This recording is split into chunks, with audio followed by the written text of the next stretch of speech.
আসসালামু আলাইকুম। আজকে আমরা চলে আসলাম পঞ্চগড়ে। পঞ্চগড় দেখতে পাচ্ছেন, এখন কিন্তু সকাল সকাল আমরা ফার্স্ট বাজারে চলে আসলাম, তাই একটু ফাঁকা। আসলে গরুটি বিক্রি হয়ে গেল, আমরা এই সাদা গাড়িটি নিয়ে এসেছিলাম।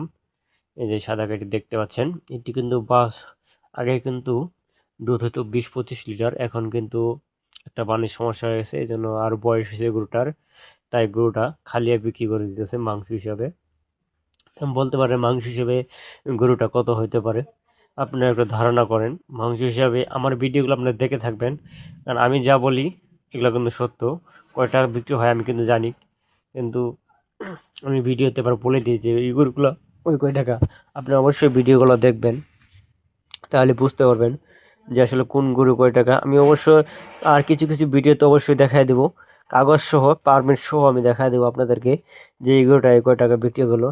এই যে এখন আমরা চলে যাব, গরুটা বিক্রি হয়ে গেছে, তাই আমরা চলে যাব। এখন কিন্তু সবাইকে টাটা দিলাম, বাই বাই, আমরা চলে যাচ্ছি পঞ্চগড় থেকে ঠাকুরগাঁও উদ্দেশ্যে রওনা দিয়ে দিব আমরা এখন।